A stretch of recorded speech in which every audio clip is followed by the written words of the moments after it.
Hello, welcome to Intuitive Insights. I am your host, Meghan McDonough. I am an intuitive guide and a creativity coach, and today I have with me Jenn Cohen. Jenn has always been captivated by the power of intuition. After a life-changing experience in her 20s, she explored how intuition could shape her life and her career. During her 27 years in the entertainment industry, Jenn found that intuitive decisions often led her to success. Now, she is an intuitive consultant. She helps individuals and organizations unlock potential, gain clarity and creativity and purpose in both personal and professional realms. Welcome, Jenn. Thank you. It's so good to be talking to you. I am so glad we met. And we chatted a little bit before, but I just felt like very magical us connecting, Yeah. when we first did. But I have a couple of questions I have to ask you at the bat. Okay. So, what is two questions? What is intuition to you, and how do you use it in your life? So, what is intuition to you? Oh, How do you intuition to define it? me, yeah. How I define it, I actually like the definition that Webster's gives. I think it's actually pretty good, which is the ability to understand something immediately without the need for conscious reasoning. I find that actually very descriptive. Okay, that's perfection, and I can't believe I've never looked that up. Yeah, I know. So I'm like, that's actually a perfect definition. Yeah. Yeah, yeah. It's how I use intuition. It's how I found my intuition. And we all have intuition. Hmm. Nobody does not have it. I think of it as our first sense rather than our sixth sense. Meh. Yeah, yeah. And through life and through how we grow and through our experiences, culture tends to devalue that intuitive sense. And so rather than having to learn it again, it's a remembering. That's how I like to think of it. Yeah, I would 100% agree with that. So, question, how did you start this path? How did you start to kind of in the entertainment world, you were in the marketing, is that correct? I ended in marketing within the financial division, Oh, okay. but I started in publicity in the animation division. Oh, that's right. Yeah, and so went through lots of different iterations of what I did in the entertainment industry, which isn't actually all that common, but I Yeah. attribute to my intuition because I just followed where my curiosity led me. Mhm. And I never really allowed the critical thinking of the business and the critical minds of the business to Yeah. place me, okay, this is where you are, this is where you got to be, this is how you Right. grow, and you can never move around in this space. And my intuition was a huge help in not only discovering what fed me and what brought me joy, but meeting the right people along the way. And Hmm. I would say you and I are a perfect example of that. Yeah, absolutely. Yeah. Yeah, you just mentioned the word curiosity too, and I use that word a lot because um, I find curiosity comes from the heart. I call the intuition, is the heart is the brain of the intuition, where the Yeah, physical brain is, the ruler of the body. The heart is the ruler of the intuitive body. But in order to connect to that, you have to be curious, to stay open, yeah, an access point to being open is curiosity and following that curiosity. absolutely. Absolutely. It's the part of, we have two hemispheres of our brain, the left and the right side, but the heart is connected with the right side of our brain, which is the imagination, the Mhm. creativity, the curiosity. That's where intuition lives. And that means that it lives in the present moment. When we're in the left side of hemisphere of our brain, that again triggers more of worry in the future or anxiety from the past. Mhm. And again, we need both sides, but we've come to rely as a culture much more on that left side, on that fearful side, on that side that kind of keeps you small and protected. And that's outdated through evolution. We Mhm. really needed that back in the day when there were predators that we were, Right. on the lookout for. And intuition has no reason to keep you protected. It's not here for smallness. So that curiosity that we're talking about, it's really magnified through the heart space because that's love. That's greatness. That's expansiveness. I don't remember the exact numbers or whatever it is right now, but I do know that the heart chakra is the one that can expand the widest. Yeah. And it can go, it said, I remember reading years ago when I was kind of, geeking out on beginning my journey on yoga, it was like if you were on your way to go see a guru, right? It was like miles away, the energy would shift. You could feel a shift in energy from that person up into them. Yeah. And that's because they had the capability of clearing and expanding their heart chakra that far. Yeah, yeah. When we talk about our aura, Hmm. and that's where that's really resonating from. That's where you tap into that chakra, and Yeah. it can radiate 11 feet, out from you. And so, but when you walk into a room, and this also, if you work in a corporation or it can happen with family. You Yeah. walk into a room or someone comes home and, their aura or their, it's a very distinct feeling of like something's shifted. And that means that their heart is probably guarded, closed off, that there's some kind of conflict going on with their intuitive sense and with their critical thinking. Yeah. So I know you were following your intuition from, as you led you through kind of the corporate entertainment world, Yeah. because to be honest, the entertainment world is very corporate, Absolutely. right? Absolutely. It's very left brain. Yes. So as you were being guided through that with your intuition, what was it, if you remember, like specifically, what was that kind of, I call it like the golden thread to pull you forward and out of the space that you were in into the space you are now? I moved from California to Manhattan, and in my last 10 years. Yeah. And it was a big executive job.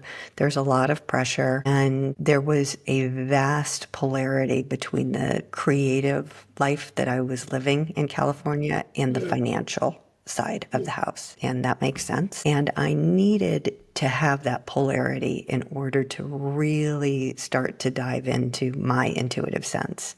Because, it's just like anything that, unless you experience the opposite, you don't really understand the Yeah. state that you're in. And so I spent 10 years, and I spent 10 years in that energy. And I made a very, very intuitive decision early on. I did not even understand what I was doing, but I made the job bi-coastal. Hmm. So I made sure that there were shows and people in California that I aligned to. Again, intuitively, this was not in the job description. It was New York based. It was Yeah. New York based. And by the end, I was 2 weeks in New York, 2 weeks in California, 2 weeks in New York, 2 weeks in California. And that was my spirit basically saying, no, you need to keep dipping into this. And that was just a slower pace, more nature, less intenseness. And then at the very end, the company was being acquired, and everything, was kind of shrinking as everything gets gobbled up. And there's a lot of fear. Obviously, people fearing their jobs, people fearing the change from regular how television was broadcast to streamers to, Right. how content is consumed. And I had a new boss in my last 2 to 3 years that was challenging me in a way that I had never been challenged in the business. And I would constantly say out loud, and this is for people that are listening, this is a real tip or basically sign that your intuition is trying to get a hold of you. When you keep repeating the same story over and over out loud, that is your intuition saying, please pay attention. Please pay attention. And so I would continue to say it's like talking to a wall, talking to these people, it's like talking to a wall. Like there's just nothing coming back to me. And then one day in meditation, I had this vision of myself, and I was looking myself dead in the eyes, and she said to me, it's like talking to a wall. And that's when you kind of go palm to the forehead and you're like, ugh, it's me. Yeah. And from that point on, it was the shift of not being quite the actor in the play or the movie, but having that space and distance to be the audience member and to be seeing what's happening. And then a discernment that comes over and says, oh, you know what? I don't have to participate in this way anymore. And so I became an intuitive consultant, and it didn't shock a lot of people. I was never really hired for my PowerPoint presentations. Um, Yeah. it was the way in which I communicated with folks. But when I made that decision and moved back to California, it opened up. It was like the universe was like, oh, you're serious about this now. You've put yourself in a place to receive more messages, and that's when the channeling began. That's when I started my business, and I'm still able to work in the entertainment industry, but in a much more fulfilling way Yeah. than the last couple of years. Now, speak to me about the channeling because you said you're a channeler. Oh, dropping my. Oh my God! Guess what? That was the pink quartz, the Did it rose split? quartz that just stopped. Yeah. So Yeah. before that we started here, I'm like my hair is off. Before we started, I was like, I have to go grab my rose quartz for some reason, and as I turn around, I go grab them for my thing. I turn around and Jen's like, she's got a rose quartz in front of her. I was like, that's where it was. Yeah. Okay, so I guess pink quartz, rose quartz, however you want to call it, wants to talk about either does or does not want to talk about the family. No, it does. It does. And that's from the heart too. The rose quartz is heart. That's Yeah. what, yeah, that represents. The channeling was fascinating. Yeah. I didn't realize that how I had been channeling for years, and Yeah. when I was able to get myself into a place to really understand it, it just came full force. And what had happened is that I had moved into my home in California that I had bought while I was still in New York. Again, a very guided, intuitive decision. And it started with automatic writing, where I got, the downloads. And one evening I filled up three whole journals in 4 days. Wow. And it was a blueprint. It was just a blueprint to what I had been doing, to where I was now, to potentially, if I wanted, if this was resonating with me, to where it would take me. Wow. And it was no turning back from then. And the more I wrote, the more that I was committed to it. One day I was writing, and it just automatic wrote through the channeling, okay, now start to speak this. And so then I just started speaking into voice recording, and got my first few clients, and it was right on. That's wonderful. So when you um so do you channel, so with that channeling, would you say that was kind of like higher self kind of coming through, or what would you say that automatic writing was? Was it a particular entity or was it just like opening up to source connection? How would you define it?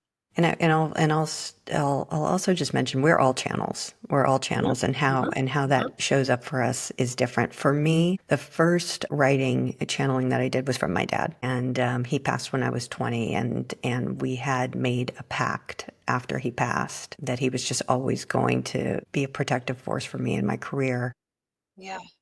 And so it kind of came full circle, where he was just like, here you go. Here's the It's a next very phase. strong presence. Yeah, yeah. And so my dad came through, and he really taught me, to trust that. And so then I started channeling my home, the soul of my home, because it was very much, I would say, it's kind of my eat, pray, love. It's just my sanctuary, the quiet that I needed. And there's nature. And yeah, it's magnificent. And then I would start to channel my higher self. And I didn't realize what I was doing. But as I was seeing it on the page, it's kind of a dream state that you get into. And Yeah. then when you're writing, it just becomes more and more clear. Those layers, start to come into focus, and you can start to see who you're channeling. And then it got to the point where I would sit down and I would say, I would like to channel this person, I would like to Yeah. channel this, animals, plants. I use it a lot for conflict resolution. Mhm. And And from there, it just expanded and it still expands, which is the joy of being alive. Yeah. When you do conflict, are you like asking what the soul, I'm just out of Yeah. curiosity, are you asking like what the soul of one person really wants Yeah. and what's at the root of the conflict? Or how do you, I'm just curious. Yeah, it's one of my favorites because Yeah, it's the higher really. self of whoever's in conflict. Yeah. And the higher self, again, the physical, the 3D version of that person Yeah. might not have access to that, but Mhm. but hearing that perspective of the higher self Yeah. really starts to help that resolution. Yes. Very smart. Yes, because when you're when you're overwhelmed with emotion, like I was just talking to someone else the other day about how, there hasn't been one person I've talked to about intuition that has said, it's the loud, crazy, boisterous voice you can't miss. Right. No, no. It's always it's the quiet voice. And in order to hear that quiet voice, you've got to get still. You got to get quiet and you You got got to to get quiet. support yourself to be in a space where you can hear that. When you're triggered emotionally, your emotions get loud, and then it's hard to access that part of self, you know? Absolutely. Intuition does not often get loud, but Never. it does repeat itself. It doesn't, yes, it does repeat itself, and Yeah, then it influences the energy around you to catch your attention if you're not listening, exactly. right? Exactly. Like Exactly. the time that I like whenever like if an accident happens or something, like I'll tell you this, I had something happen to me in November. I had out of nowhere, out of the blue, I went into the hospital because I had a pain. I thought I had like a gallbladder thing or something. I didn't know what was happening. And it turned out that I had three pulmonary embolisms. Oh, wow. And I was like, I'm sorry, what? You know what I mean? Like, Yeah. and it was very painful. And it was very, like, the whole process after has been more of a mind exploration. And so whenever I get a little anxious about it, I kind of check in. And what I get is it's about the mind, meaning this process is about the mind. Yeah. But Yep. through that time, I kept asking, like, what is this? What does this mean? Because it felt too fated. It felt too out of nowhere and specific. Like it had to happen because there was no reason for it to happen. You know what I mean? Absolutely. So I've been, questioning myself and I haven't gotten a perfect answer yet or a very, succinct one. But the one thing that did come out of it that's pulling me is focusing more on my writing and the things that bring me joy. Yeah. And that's been the thread that I'm just holding on to and just letting all the other BS go because I just can't anymore. And maybe that in itself was the message. Like stop focusing on the other crap. Just do what you're here to do, you know? Now that's what I'm hearing. And did you follow through on that? I hope I am. Yeah. In some ways, not 100%. Yeah. But that's the process. That's Yeah, but yeah, that's kind of been like like that I hear on repetition. yeah. That's my little japa, kind of the bass note japa as I go through the day. Is that kind of like remembering to express from the heart. I've always been an artist or creative, and that need to express that creativity brings me so much joy that when I don't, it makes me feel like I'm dying. I was And it going to sounds say, ridiculous, but it's true. oh no, it's your breath. Yeah, it is. It really Yeah. is. And literally my Yeah. breath, Hmm. you know? Yeah. Yeah. And that's what can happen with not listening and accessing this part of yourself, listening to your intuition. Your Yeah. intuition, the only way it gets loud is when it disrupts your life to get you to listen. That's right. And the body follows the mind and the mind follows the breath. Mm-hmm. And Mm-hmm. so that Mm-hmm. makes perfect sense with what you're describing. My yoga teacher used to say, and I love this saying a lot, which is the body is to the breath as the breath is to the mind. Hmm. So when you slow down, calm down, focus the body, you can slow down, calm down, focus the breath. Yeah. Slow down, calm down, focus the mind. That's right. That's right. And it goes with intuition, where it's not our job to hunt down our intuition. It's our responsibility to get ourselves in a place to receive it. Receive it and trust it too.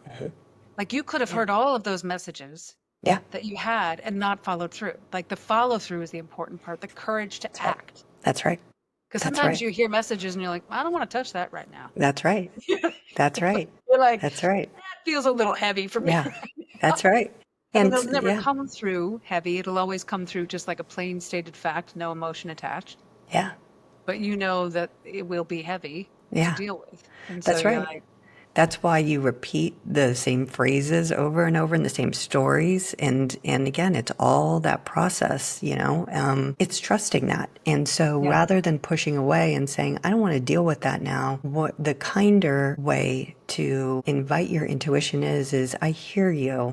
hmm I hear you. hmm And it's just a much softer way. And it doesn't mean that you yeah, have to jump full force into it right at that moment. It's just an acknowledgement and it's awareness. And then, excuse me, what the universe and your higher self and your team will do is gently place more ways for you to navigate in your path. right. More support systems for that going forward. Yeah. Yeah, I found myself saying that a lot. That, okay, I hear you. Yeah. I hear you. Not this second, but I hear you. Yeah. It was Yeah. a meditation I listened to once, and it was on Insight Timer. It was a morning meditation. And I can't remember who the woman was who said it, but it was that. It was that on repetition. She said, like look at yourself and say, I hear you. I hear you. And I don't know why, but it just brought tears to my eyes, Yeah. Yeah. you know? And this was probably, well, I know why, because this was at the beginning of my journey. But yeah, it's just being soft with yourself is often hard for some people to do. Oh, yeah. We can be terrible to ourselves. Yeah. We can be the hardest on ourselves. I mean, Yes. like, if you stop and like think about how your mind is talking to you throughout the day, oh my God. Yeah. Yeah. Especially like I would never talk to my daughter that way. Right? Do you know what I mean? Right? Like, Yeah. or people, you never talk to people you love the way you talk to yourself, hopefully. Right. It's true. It's true. And, I also like to, since we're talking rose quartz too, just place my hand over my heart and say, I hear you. And, Mm, it's just very subtle and it's a beautiful recognition. It's funny. I was thinking the other day, I grew up in a time where in grade school, we would always say the Pledge of Allegiance yes. at the beginning, and you put your right hand over your heart and you pledge your allegiance to a very external force at the Yes. time. Yes. And now I love to take that back in and say, no, it's I'm pledging my allegiance to me first, and then I can serve my Yes. community in the most authentic way that doesn't deplete me. Yes. Absolutely. It's that whole, you got to fill up your own cup before you pour into others. Absolutely. Absolutely. So I was going to ask you, so when you work, so you work with both individuals and then also with corporations.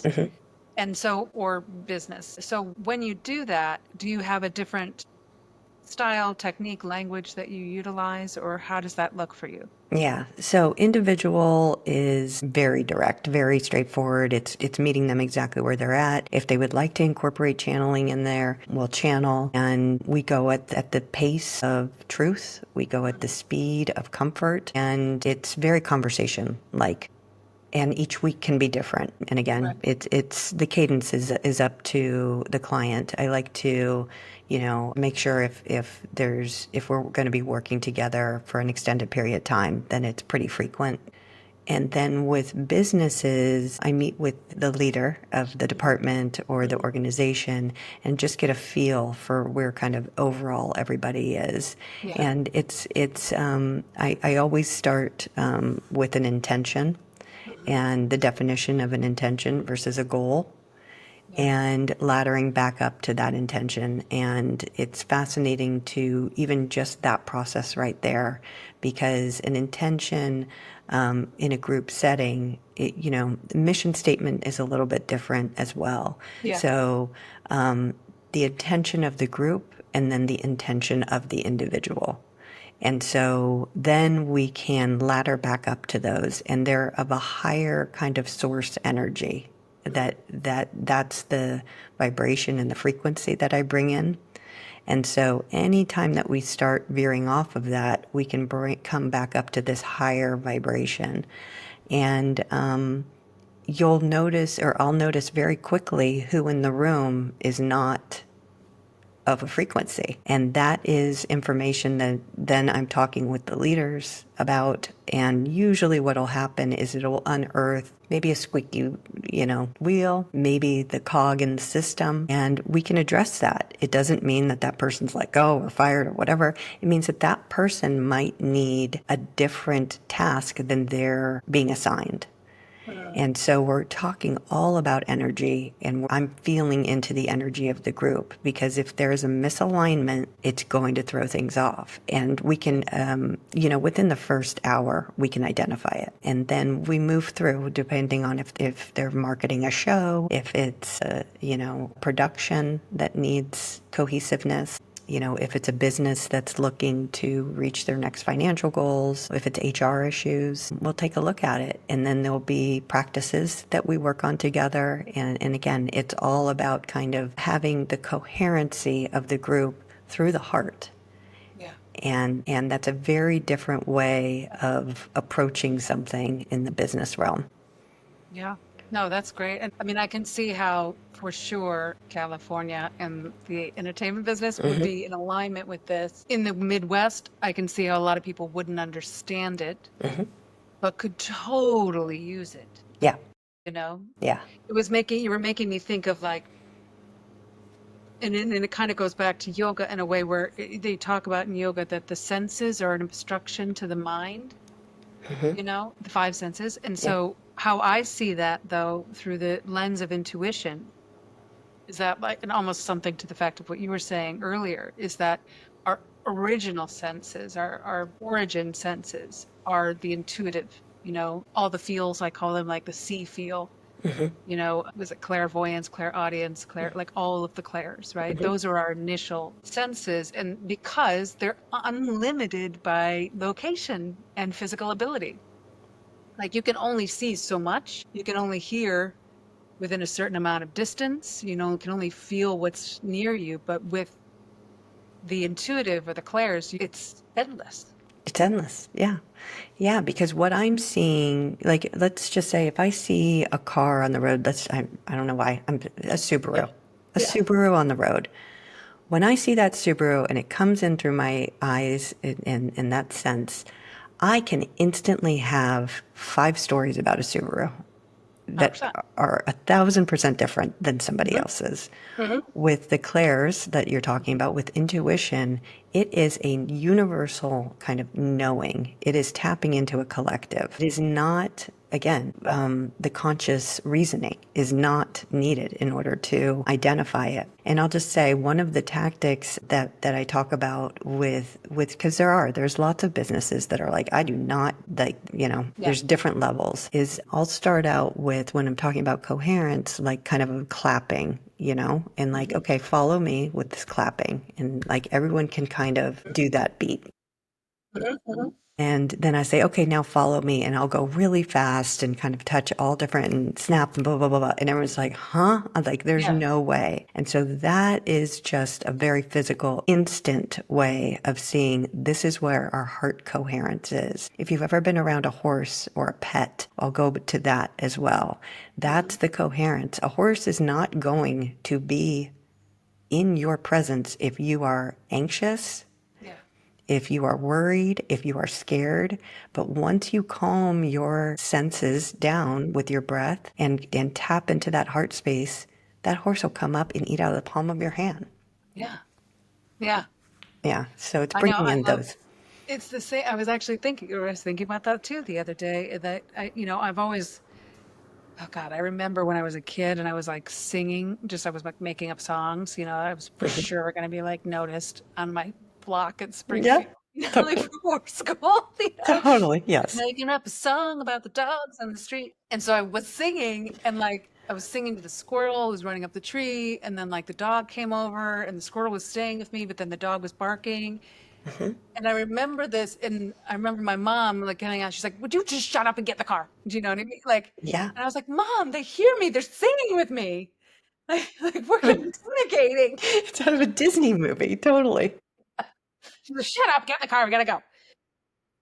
You know, I was like, no, I was like, "I'm sorry, I have to go. Concert's over." You know, like, But yes, exactly, exactly, because they're pure love. They're pure yes, love. and pure energy. Like, if I saw, if I see a dog or an animal, whatever, and they have a heightened response to me, you know, Mhm. whether it's because they have anxiety and they're angry or whatever it is, you know. But if they don't turn it around quickly, I literally go home and I'm like, I gotta meditate. Yeah, Like something's off in me, right, you right. know. The Yeah, same with babies. Babies are the same, same, you same. know. Yeah, They're yes. just, and there's something so special when you can connect to people you don't share a common language with. Yeah, But you do in a way because the common language is energy. that's right. That's right. Absolutely. That's beautiful. I love that. I love that. So Jen, how can people find you and where who specifically are you working with or wanting to work with or what Yeah. how do people get to you? Sure. Yeah. First of all, I'd love to hear from you. I could talk about this, for hours. So if anyone has Yeah. any questions, my website's probably the best. It's Jenn with two N's, Jenn Cohen, Cohen, intuitive. My email's there as well. And then on Instagram, it's Jenn Cohen Intuitive. And I work with people with all types of people, all age ranges. It doesn't have to be about your work. It can be about just where you are in life, wherever that is. We talked about conflict resolution. Even if you just want to get in touch with someone maybe that has passed or is still on this earth, we can connect with them to support you and guide you on any questions that you may have. And then, of course, corporations and businesses, I'm here for that as well. Mhm. I love that. Yeah, Then I'll make sure to put it in the show notes as thank well, you. all that information. I had a thought while you were saying that, and I think it escaped. Oh yeah, I was gonna say that, you know, or just people who are looking for a guide, you know, to help see to that higher vibration, get Absolutely. back up. Because it does feel like, I mean, I know there's a lot of talk on, you know, all the socials about, you know, the 5D evolution and, you know, moving up. And honestly, I've heard that a lot. I've seen it a lot. And I've been like, I get it. I feel it. But what the heck are they talking about? But honestly, our conversation today, I feel like is exactly what they're talking about. Mhm. That people are coming away from this cerebral place, this needing to know all the kinks and work it all out for like all of that. That served an older evolution of man. And we're actually moving into the higher evolution of man where we need the special skill of listening and following our intuition. And I feel like that's why you and I are called to this service to others to share, like, this is how you do it. This is how you get there, you know? Could not have said it better. Absolutely. Absolutely. And we're bringing in more of the feminine traits. Doesn't Yes, mean that all of the masculine goes out the window. That's not at all it. It's just a balance. The masculine has really, it's taken over. yeah, taken over. And we're seeing that change rapidly. Yes. And just like how anything levels up, there's a big ass explosion before it's the next Yep, level. absolutely. So we're really, it's like the biggest challenge comes before the next evolution up, Yeah, yeah. right? And there's such a more peaceful way for us to maneuver through it. Yeah. Yes. There is. And our intuition is begging for us to say, we'll help you. Screaming. I Yeah. mean, I don't know how many people I've talked to and it's like we're afraid to say we're intuitive. Yeah. Or or if they're coming in for a reading, they're afraid for the reading. And I'm like, why? Yeah. Your soul is beautiful. It's Yeah. just being covered up with some stuff that needs to be looked at and either let go or transformed. That's Yeah. it. That's right. And so, Yeah. yeah, go ahead. That fear is coming from the time that we were just talking about. Yes. It was seen as dangerous by those, that wanted to tap that down, that Yes. wanted to have the patriarchal age that we Yes. were in and the way in which that worked. Intuition did not fit in to that. No, because intuition is a stronger power That's right. than consciousness. That's Well, right. consciousness, but like Yeah. cerebral. Yeah. Yeah. And I have a whole theory about that with like the Salem witch trials and it's almost as though they've turned intuition into an ugly thing, and they've turned the two major beautiful things about being female in this female form, or of female relating to feminine energy, Yeah. is the massive, it's like we're just more open to the creativity, to the intuition. Doesn't mean that it has to be female, but we're just naturally more open to it, and the ability to web together and support each other and rise up.